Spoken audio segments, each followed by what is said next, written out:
morning, everybody. My name is Sherry Rupert. I am Paiute and Washoe from the state of Nevada. I currently reside in Albuquerque, New Mexico, the headquarters of IANTA. IANTA is the American Indian Alaska Native Tourism Association. I'm currently the CEO for the organization. We're here and we work with the 574 tribes nationwide to help them to develop tourism in their communities. Thank you. Thank you so much, Sherry, for joining us. Sonia? Hi, good morning, good afternoon, good evening to everyone on the call, on the webinar. My name is Sonia Bradley. I am with Visit Sacramento here in Northern California. I am currently am now the Chief of Diversity, Equity, and Inclusion. I've been with Visit Sacramento for, turns out, 19 years, which still surprises me. Served as their Chief Marketing Officer and recently transitioned to a role that our organization, like so many other organizations have, found incredibly important and something to tackle. And I'm happy to be on the panel today. Thank you. Thank you, Sonia. John? I'm John Sage. I'm CEO of 3 accessible travel companies. Sage Traveling, we provide trip planning services for people with disabilities. Accessible Travel Solutions, we provide packages and tours that are accessible to travel businesses. And then our most recent venture, Include Me Travel, provides travel services like consulting and auditing, training, marketing to travel businesses. Fantastic. Thanks, John. And certainly last but not least, Billy Colbert. Thank you, Jessica. And thank you, everyone. It's so exciting to be on with this incredible panel talking about this important issue. I'm Billy Colbert from Hospitable Me. Our company does inclusive hospitality strategy and training for tourism, retail, and healthcare organizations. We're focused on helping organizations provide a more respectful and inclusive welcome to their guests, customers, visitors, and patients. Our core competency area is with LGBTQ, so sexual and gender diversity. We have a new curriculum coming out in 2022 that covers 14 different forms of diversity and identity. So really excited to be on today and to chat with everybody here. Amazing. And before we start, happy Pride Month to all. 2 days left. Happy Pride. So let's jump in. We have a couple of questions for our panelists, and then we will turn to our audience for questions. So make sure you're using that Q&A function. I'm going to start out hot. This is a question for all of us, and we're going right into the challenges. What do you think are some of the greatest challenges the trade needs to be addressing in terms of representation and inclusion? And that question is open to any of our panelists to answer. So jump in. Well, I'll start with education. I think you don't know what you don't know until you know that you don't know it. And, these terms, diversity, equity, and inclusion, get thrown around a lot. Sustainability. It's something that, people spend a lot of time producing webinars about, but not a lot of time really digging into what does it mean and what are the ramifications for my organization and what's the path to get started. And I think, today's discussion, and thank you for jumping right into it, because I think today's discussion has the opportunity with the people on here today to really talk about what that path is.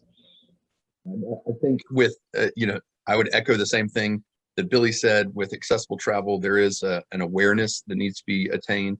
A lot of the executives that I speak to, they both underestimate the size of the accessible travel market. They think it's wheelchair users, and actually the biggest biggest part of it is seniors with bad knees who have a lot of time and money to travel. So they're good demographic to cater to. And then a lot of travel businesses, they also overestimate their ability to serve that market. They think, oh, well, a disabled person shows up, or they inquire, and we take care of them. And basically, if they haven't thought about accessibility beforehand, that client is a guinea pig. Basically, they're kind of having a custom solution that carries risk. And so that's what we're trying to do is educate DMOs and travel businesses in how accessibility should work.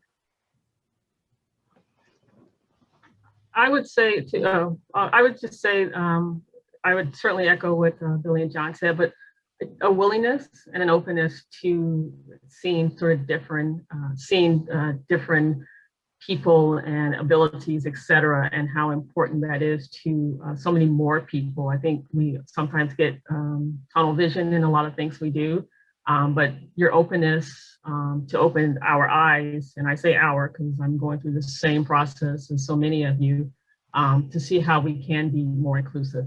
You have to, it's something you have to really be committed to, being open to. Yeah, and I was going to say something similar to what Sonia just mentioned, is that I think we need to embrace the differences, those hard stories that are out there right now. You know, they can be uncomfortable, but I think they can also enrich the visitor. We can't be afraid to try something new or talk about these hard things. For example, the Indian boarding schools in this nation. You know, we've heard about the children that were found in the boarding schools in Canada. And, you know, we had those here too. And so I think that for us, it's being able to be open to these hard stories as well in tourism.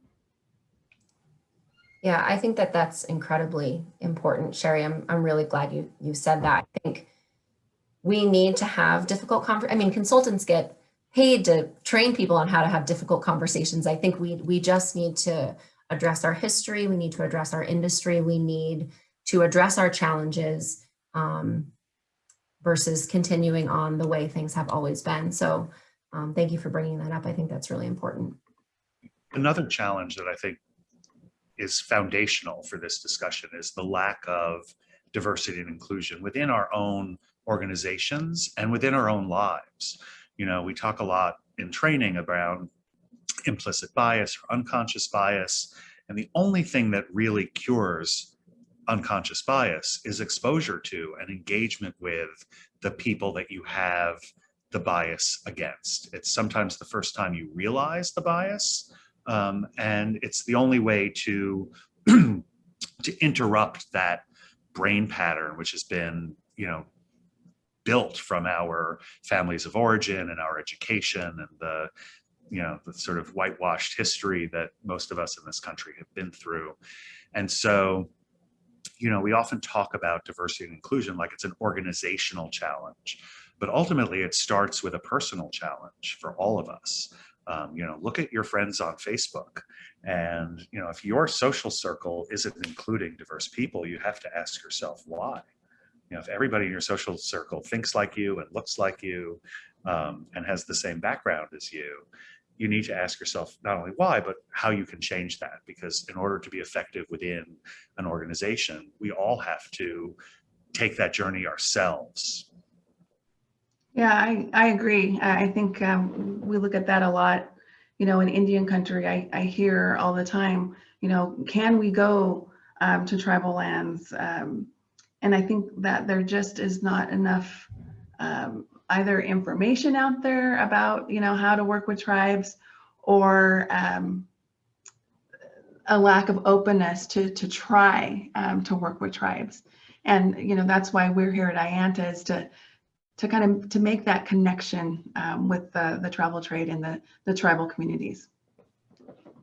In accessible travel, the Americans with Disabilities Act has done some great things, but it has shifted a lot of the mindset into legal compliance. And so a lot of businesses are worried about getting sued, is really. And so there actually may be a reluctance to increase the number of disabled travelers for fear that you're exposing yourself to more lawsuits, which is not the case. It's really not about legal compliance. It's about being inclusive and welcoming. And so that's a key aspect. Yeah, that's really important. Thank you. Thank you, John. And thank you all for throwing challenges out there right up top. I think it's really important. Let's dig in a little bit more. I'm going to kind of go around the virtual room and ask some more pointed questions to each of you, but also feel free to jump in at any point.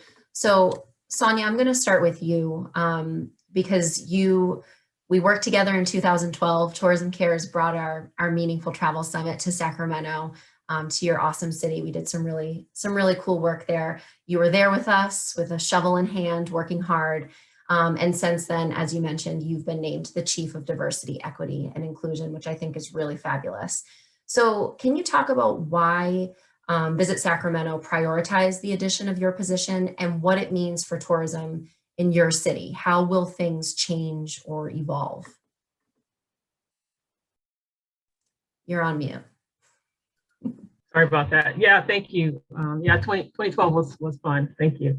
Yeah, so I don't think it's certainly not a secret to anyone who's breathing that the summer of 2020 made us open our eyes to a lot of things. The murder of George Floyd just brought to the forefront the inequities that people of color and underrepresented groups was facing, particularly brown and black people. And we were having conversations, and I will say that my boss and I, we've had off and on conversations around race over the years, but that's as far as it went. And he had come to me towards the end of the year and said, first of all, we had made a statement like a lot of people did, and it was fairly well received after that because our city did have protests around it. So anyway, he came to me, he said, I want to do something more than make statements. I want to do something real. And he said, I think you are the person to do this. And I thought about it for a while for a number of reasons, and decided ultimately the moment that we had last year was just too big to let it slip away. And so I've taken on that role, and really, there's so many elements to this, but a part of it is we need to broaden our reach so that more people can start to benefit from tourism. Are we reflecting the community that we live in? One of the sayings that we have, let's have a bigger umbrella so more people can fit under it, right? So, so much of our business is, and rightfully so, is convention and meetings in Sacramento. That is our core business. That is our core economic driver. But if we can move people, visitors outside that core into other areas, more people can benefit from tourism. On the flip side, can we get our people who aren't part of the tourism ecosystem part of the meetings and convention this world as well? It is a thriving, it's a billions of dollar business. How can we move people into that area? And really, for us, it's almost like a buyer and supplier, right? So as a supplier, are we developing a tour product that will drive more people of diversity into Sacramento? And if you're a buyer, so to speak, are you helping us understand what the needs and wants are of your customers? So it's a bit of a two-way street. And we often say this is definitely outside of our lane. And I know that you said there's quite a few DMOs on this call. I realize that this is not what we have done traditionally. But the world has shifted, and if we are going to stay relevant, if we're going to continue being economic drivers, then we have to get serious and intentional about what we're doing. So we are taking this on, and it can't be a marathon. It almost has to be like a relay race. We have to move a little faster because this isn't anything new, right? We can go back in history and see every time this has happened.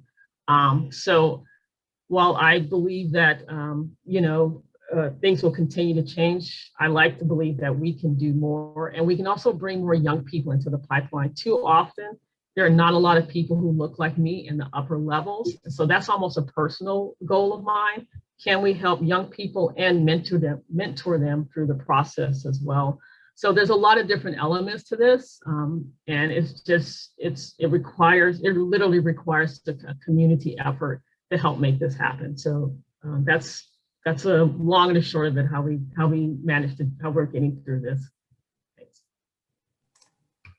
No, that's amazing. I think it's important. I think it's something that we often talk about. It's a journey. Nothing is going to be done overnight. It takes time. It takes effort. It takes champions in your organization. It takes strong leadership to recognize that there is an issue and it needs to be addressed. So I commend Visit Sacramento for the journey that you're on, and I hope the industry will follow. So it's amazing. I mean, it's amazing that already 20 minutes has gone by and we have so much to talk about. So I'm gonna jump over to Billy. So Billy and his team actually were generous enough to give the tourism care staff a training. I think it was late last year or early this year. I can't keep track of time, so I'm not really sure. But we talked about the LGBTQ community, the travel community. And it is such a diverse community, and places around the world have different laws and viewpoints on LGBTQ people. So Billy, I wonder if you can talk about what the industry can do to best support those travelers. Thanks, Jessica. I was going to say, Sonia, congratulations to Sacramento for also investing in this. A lot of times there's a lot of talk and not a lot of resources, and having an organization that's willing to put the money in behind the commitment is really necessary. And bravo to Sacramento for doing that. LGBTQ is a really interesting segment on a number of levels. For many years, we were known as gay travel and then gay and lesbian travel. Gay travel in particular has extraordinary demographics for travel as a niche. It tends to be 2 men, no kids, 2 male incomes, which in this country are still higher than female incomes, lack of kids, extraordinary amount of time and discretionary income to spend on travel, and an adventurousness. I think, I used to say that men of my generation were used to having to go to the wrong side of the tracks to find the gay nightlife. And so we're a little less scared about traveling places. We are a very resilient market. After 9/11, after the terrorist bombings in Europe, gay travel was the first thing to come back. Then we became LGBTQ, now LGBTQ+. The terminology within our community has changed as our community has expanded to embrace different kinds of identities around sexual orientation and particularly around gender identity. But the understanding of those communities and the diversity of those communities hasn't really caught up. And a lot of our training starts with an understanding of who this community is. Gender diverse people are a very diverse segment. We have transgender people, we have gender non-binary people, we have gender non-conforming people, we have intersex people, lots of different ways of saying that gender isn't just male or female. And even that basic statement alone is something that a lot of people need time and explanation to really kind of wrap their heads around understanding what it means. And gender diverse people are among the most marginalized and have the most difficulty traveling.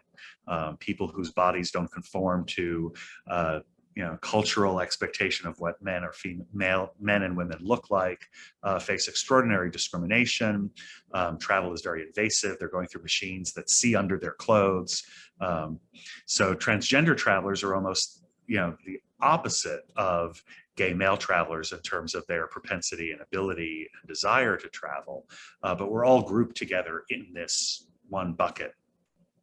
So I like to look at this bucket of inclusion as focus less about the individual identities, and I think as we as a business look at 14 different forms of diversity and identity, we started realizing that the specific things that happen to people when they travel, whether it's a transgender traveler or a Black traveler or a disabled traveler, the specifics are different, but that feeling of exclusion is very much the same. The feeling that this space wasn't designed for me, this space isn't welcoming to me, the people who supposedly are inviting me haven't done some of the very simple things to make this space more welcoming and inclusive for me.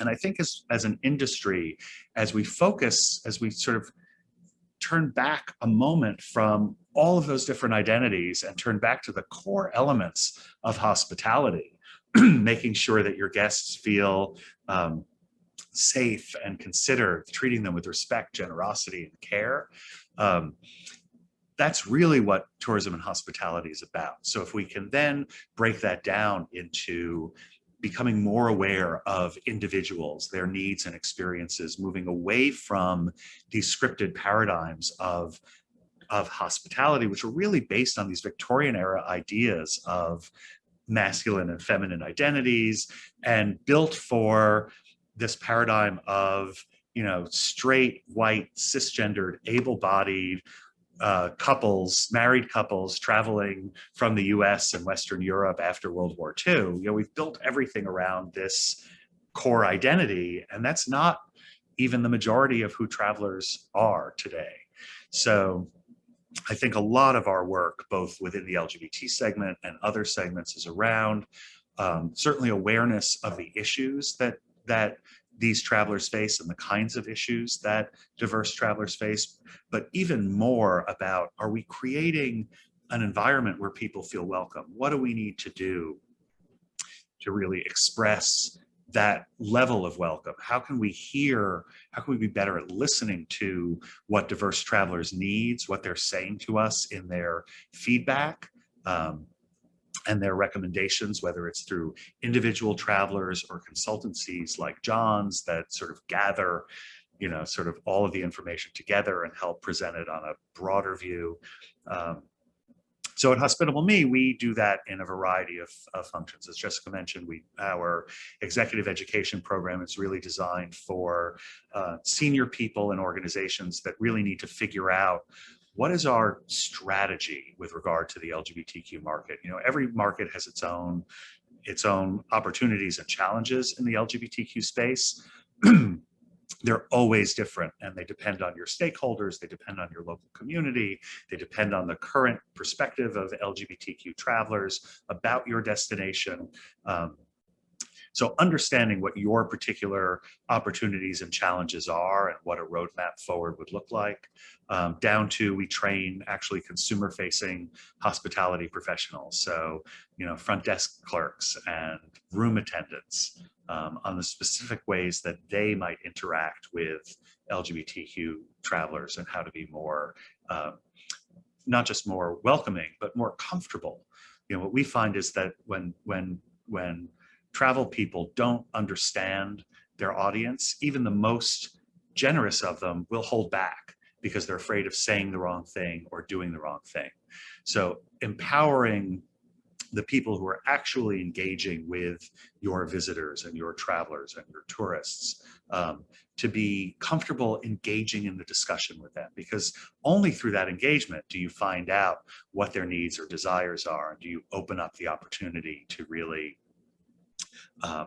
give them those moments of surprise and delight, and those moments of, oh, this person actually thought about this little thing that I might need and actually went ahead and provided it, or provided the information about the property. You know, there's a lot that is, you know, when we talk about low vision travelers, some of those things are really simple, like, you know, putting reflective tape on the edge of stairs that lead down to a dark bathroom. But there are also some businesses that are just not designed for them. You know, there's some boutique hotels that thrive on a dark atmosphere, and being able to just express that this property may not be appropriate for someone with low vision, at least says, you've considered me, you've thought about me. And it's that consideration and thought that really, I think, is the heart of inclusion. Yeah, that's amazing. I think, you know, one thing that we've really looked at Tourism Cares is a way to be proactive instead of reactive to being accommodating, that you're thinking of it first before a request is made. And I think that's centers completely around education, engagement, and empowerment. And that's a journey that we all have to be on, because you can't anticipate everything, but it is about that education and that engagement that I think is really, really important.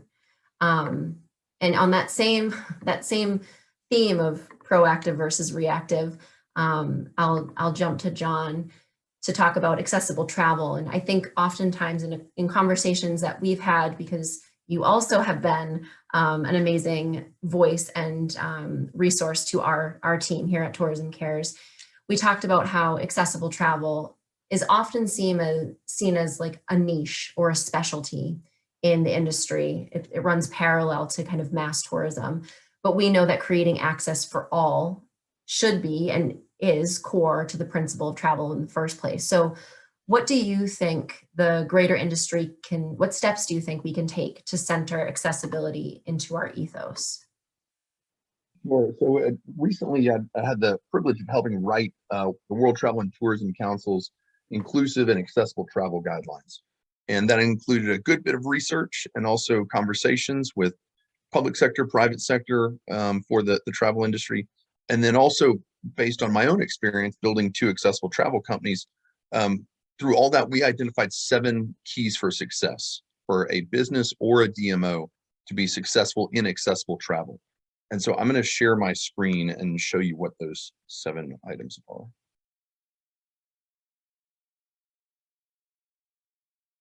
Okay. I think you should be able to see these. So the first 3 are really about the disabled traveler themselves. And these 3 items have shown up in a lot of research that's already been done. So the first is be accessible. It's having accessibility features for products, facilities, and services.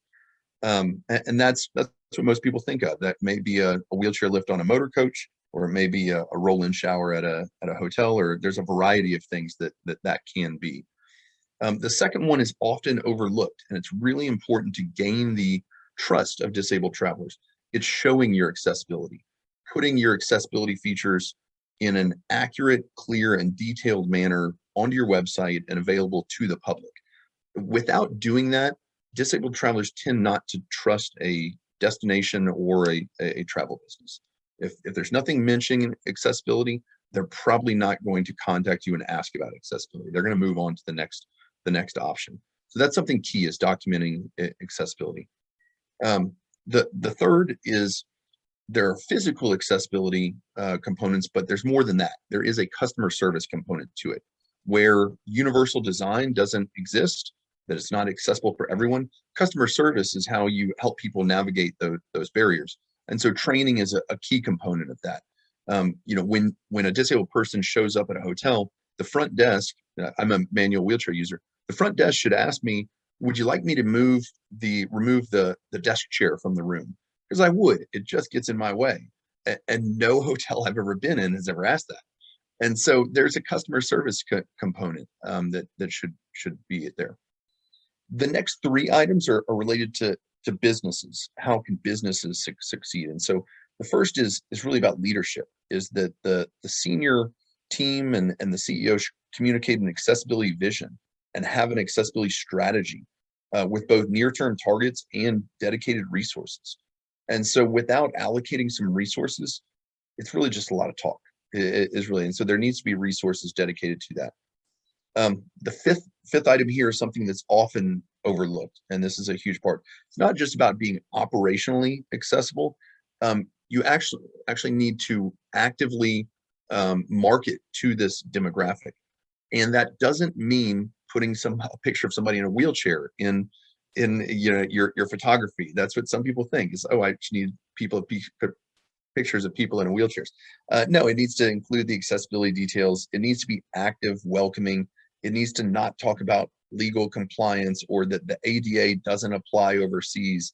That's some of when you search travel company websites, a lot of times that's what the only thing that is mentioned about disability is the ADA doesn't apply overseas, and that's not welcoming.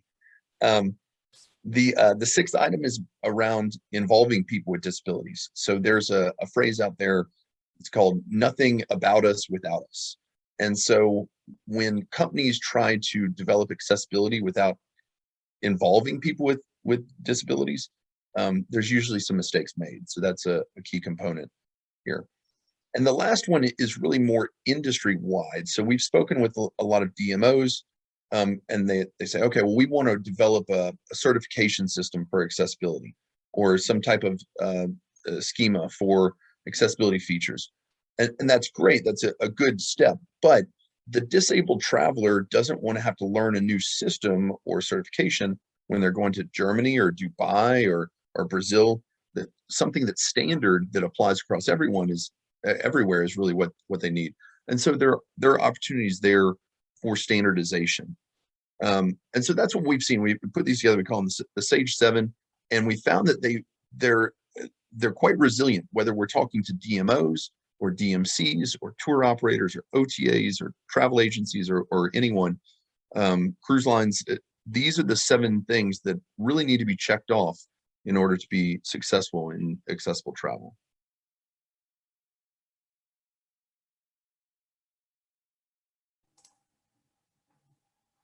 That's really helpful to even just see them up there on the screen. Thank you, John. And I think that's something we might be able to circulate to our audience after. I think these are really important steps. And I think that they're relevant across all industries and all segments, which I think is really important. It's not just about accessible travel. Accessible travel is all travel. Travel should be welcoming to all. And I think the point that you touched on that I think is really important is the involvement. We need to involve all stakeholders in our decision making. And that actually leads me to, unless you want to jump into any more details on this, John. I guess I'll say one thing that I maybe forgot to mention is that it needs to be comprehensive. So all aspects of a disabled person's trip needs to be accessible. If there's a significant accessibility barrier related to accommodation or flying or whatever, they're not going to have a good experience. They're not going to feel comfortable taking that. And so it needs to be comprehensive. In hotels, we actually use 300 item checklist. So we want to be very comprehensive and really get down into the details so that people can feel comfortable. That's excellent. And I would highly encourage everyone on the call to get in touch with John to learn more about that checklist, to learn more about the 7 keys to success. It really is incredibly important for all of us, no matter where we come from in travel. So I do want to talk about the involvement of those local, those stakeholders in decision making. Sherry, I'll turn to you to talk about Indigenous people and the relationship with tourism. I think that it's oftentimes that Indigenous people have been left out of the narrative of mass tourism, not a part of it in terms of decision making, but more as entertainment. So what can the travel industry do to work more closely with Indigenous people in product development? And how do we ensure that we're creating an appreciation and not an appropriation of traditional Native cultures and traditions? Thank you. Yeah, we continue to encourage the industry to work directly with Native-owned businesses and guides rather than companies that only include the Native narrative. It's so important because visitors will walk away with a totally different view of, for example, a national park where they're guided by a Native American whose ancestry in that park dates back hundreds of years versus a non-Native guide retelling stories that they've heard and maybe not necessarily have vetted. We're doing this kind of work across the country, but for example, at the Grand Canyon, we have worked with the 11 tribes of the Grand Canyon. And so when you go there, you can hear directly from those tribal members about their connection to that place, how they survived, what type of plants they used. And I think that's much more of an enriching experience to hear that. I also think about this when I think about the Acoma Pueblo here in New Mexico. They have their tour program that leaves from their cultural center and goes up onto this beautiful mesa, the oldest inhabited village in the United States, and so actually in North America. And so they take people up there and they talk about their history, how their people came to be at that place, and you know, how they survived. When you look at the land here in New Mexico, I often think, wow, you know, the people here have had to really understand nature, understand the climate, and you know, how to grow things here when the monsoons come, and you know, how they need to preserve that food. So all of these things can be shared, when you have a Native guide. These stories have been passed down for generations, from their grandparents and from their parents to them to be able to share. As far as creating an appreciation and not an appropriation of traditional Native cultures and values, to ensure appreciation, I think we as an industry can work together to adopt a code of conduct for operators or a checklist for suppliers, so both operators and suppliers have confidence that they're working with reliable partners. The tribal communities are cautious and wary. They've had so many different peoples come through their communities over the years, and so a broken promise by an independent operator, or even worse, an operator that doesn't educate travelers on tribal customs and brings in disrespectful travelers, can significantly damage the tribal trust. And I was just on the road these last 2 weeks, and heard a lot about that. I was on the Lewis and Clark Trail, and so it's really important to gain that trust with Indian country and to keep it. That's incredible. And Sherry, I wonder, I just want to kind of put a plug in there. Your nativeamerica.travel website, the map, can you just talk about that initiative that IANTA is working on? I think it's an incredible resource for the industry. I just kind of want to throw it out there. Sure. Yeah, it's a consumer website, nativeamerica.travel, and it's been around for about 6 years. We're actually looking at refreshing the site, but it's beautiful. It has photos and videos, and we're trying to do more of that. But it's an opportunity for people to come and be inspired to visit Indian country. And so it has maps on there. It has, by region. If you're going to the Pacific Northwest, you can click and see what tribes are there, what attractions they have available to the public. And so it's a really great resource. As I said, we continue to build it and to include content that comes directly from the tribes. It's not anything that we come up with, but it's directly from the tribes.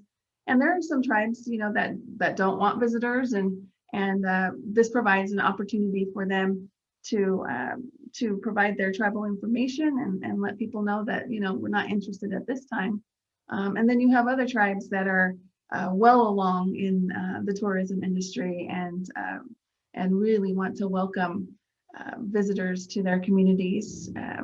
Full spectrum of attractions along the way, and so I would encourage you to visit nativeamerica.travel. Yeah, it's a great website. So I would second that. Definitely visit. So one more question from me. I think a lot of what we've heard today from all of our different speakers who have different backgrounds, represent different segments of travel, I think the overwhelming theme is that, travel and tourism is incredibly powerful, but it's all about us as an industry to educate, to hold accountable, to engage, and to make sure that what we stand behind, which is to be welcome to all visitors and welcoming to all different communities, is first and foremost. So I'll just open the last question up to the whole group. Please jump in as you feel. How do you think the travel and tourism industry can stay more consistent and intentional in making sure our industry becomes more and more inclusive? How can we be better? And how do we hold each other accountable?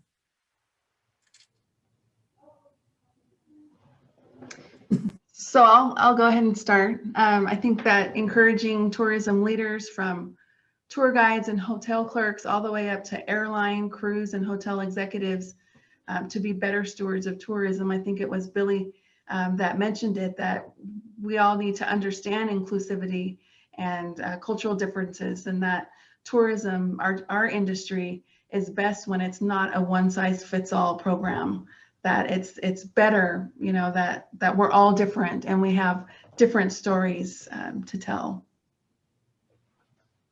I can jump in. So I think one of the things is things like this is connecting sustainability and inclusivity, because sustainability is getting a lot of interest right now. And so, the question is, okay, well, if you don't meet some minimum level of inclusivity, should you get the sustainability certifications and things like that?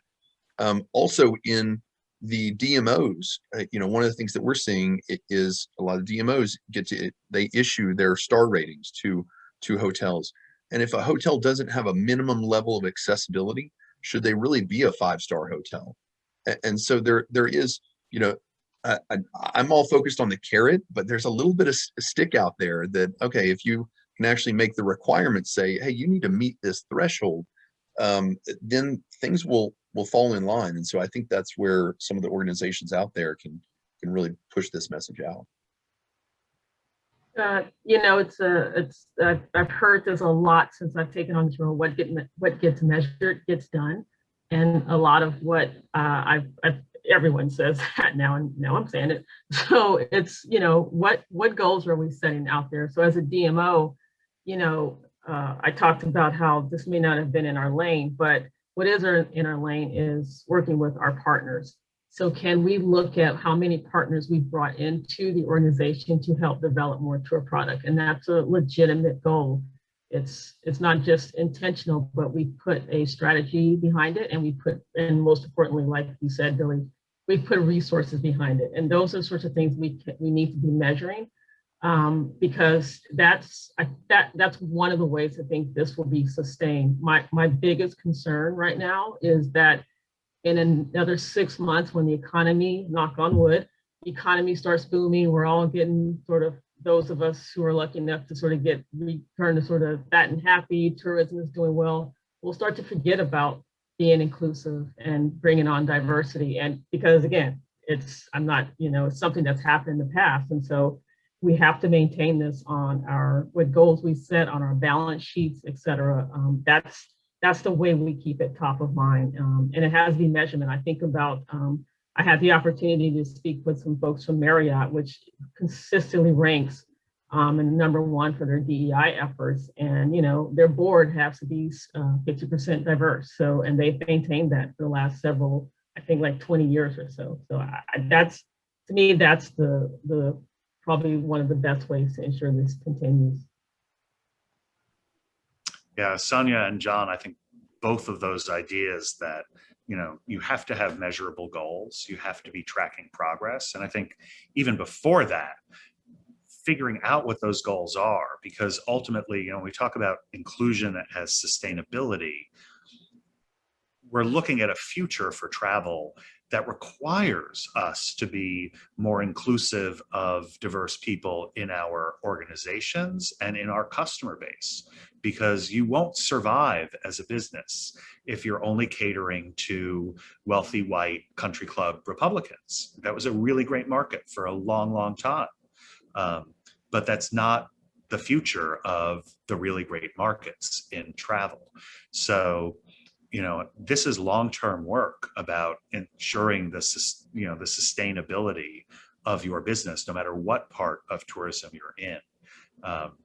And John, I think the idea of standards, we created a program for Booking.com, a Travel Proud certification and training program.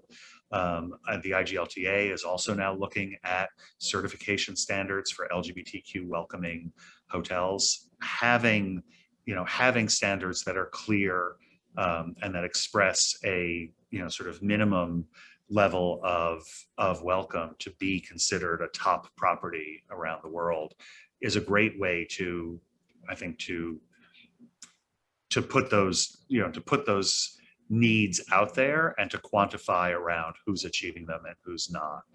To the extent that inclusivity is necessary for sustainability, it behooves every organization to figure out, like, what's your platform? What are your opportunities? What is in your lane? There is a lot that we can do directly in our lanes. Sonia, you mentioned working with partners. We're doing a project right now for Discover Puerto Rico that we're calling Pathway to Employment, that is building a bridge between gender non-binary and transgender people who often have trouble finding employment because places are not they're afraid to apply, that places may not be welcoming and supportive. We're connecting them with hospitality employers who we all know right now are desperate for workforce.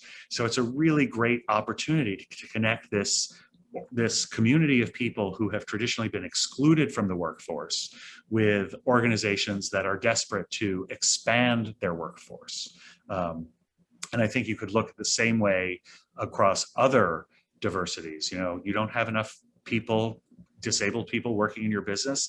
Now's the time to make sure your business is welcoming for disabled employees and to create pathways to their employment. I think when you look at the ways that within your own daily functions, you can create a win-win-win for your local community, your organization, and your visitors, those are the ways we gain traction and ultimately keep inclusion, sort of in the forefront of everything that we do.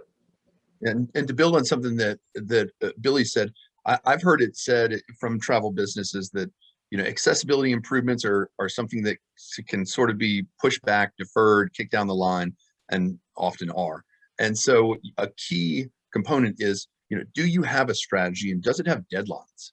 I think that's, if you don't have those two, it's really going to be tough to make progress.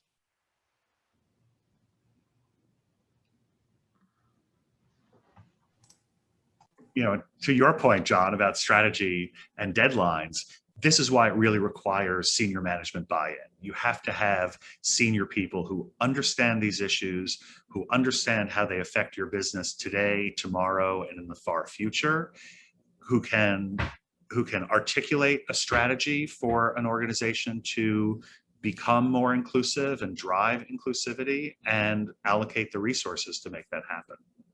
Yeah, we've seen one of the areas we've seen businesses fail is when there is no overarching accessibility strategy. So you've got the people that handle the contracts for suppliers, they're doing one thing. They have one priority. The people that are actually serving accessibility needs to the guests, they have one priority.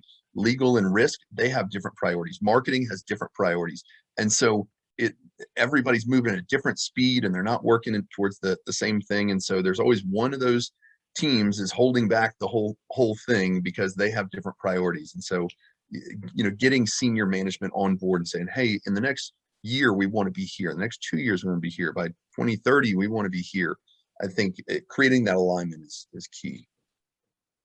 That's a really good point, John. You just made me think. One of the things that as a marketing person, I will always be sort of that marketing nerd. Like I love that role. But what has given me the opportunity to do over these years in my career is I've worked in pretty much every department, with the exception of maybe accounting, right? But I've had to work with the accounting. And so I have a really good overarching view of our organization and the tourism industry, just by the nature of what I've been doing for the last 20 plus years.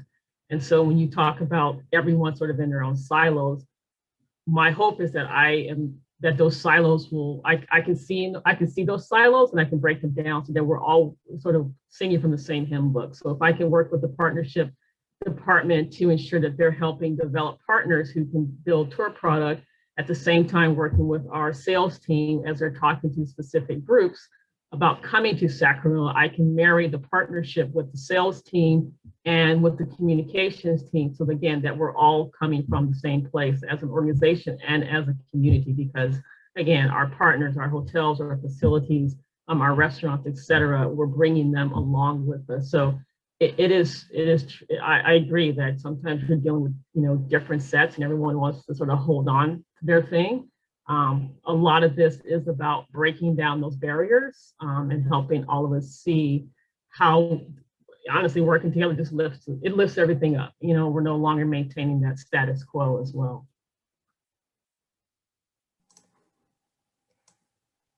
Okay, so we have 5 minutes left. That was really, I could just listen to you all talk all day. I'm just gonna take one quick question from the audience. Change based on education and goodwill takes generations. Social pressing issues around the globe may not allow for that much time. What are hardcore US policies each of you are pursuing?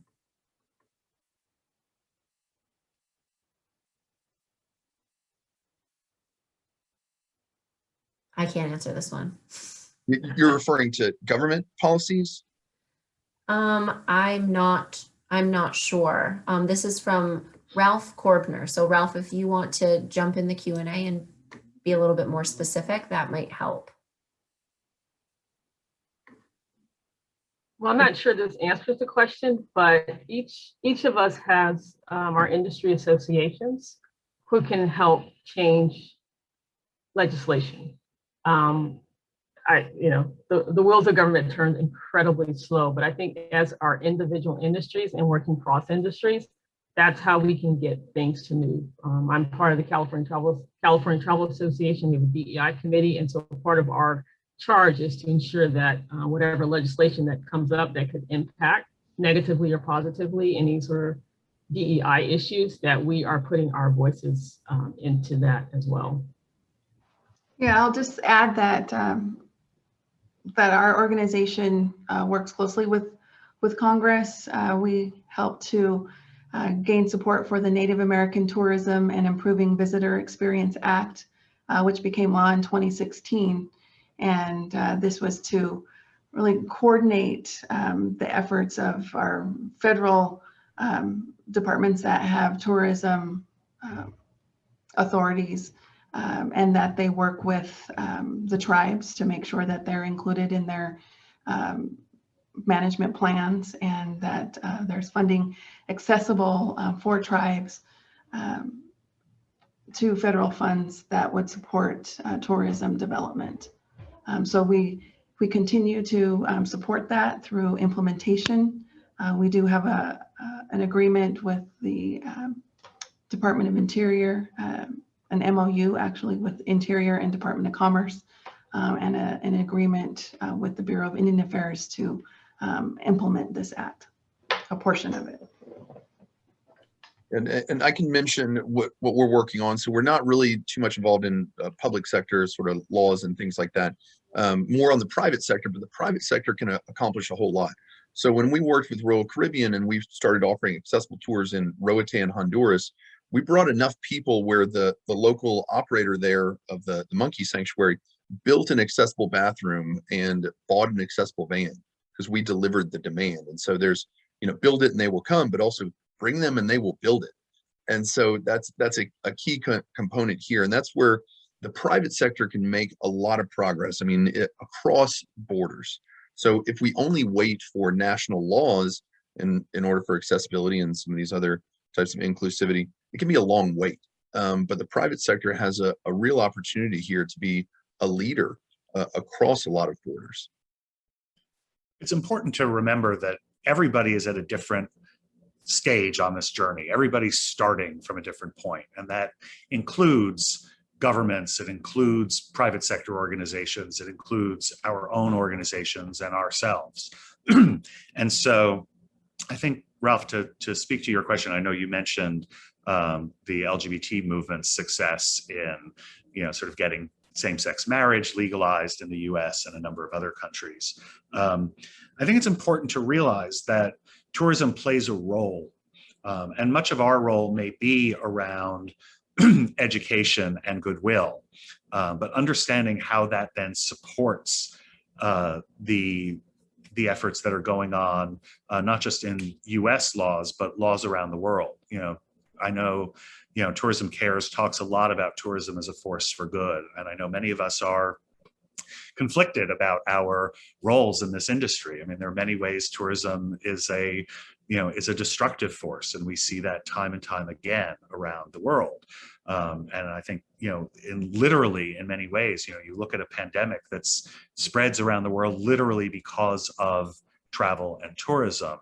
There are many, many ways that tourism threatens us as a culture and as a species, but tourism also, I believe, is the only thing that may save us, because it is in meeting the other, meeting strangers and discovering all that we have in common and celebrating the things that are different, our differences.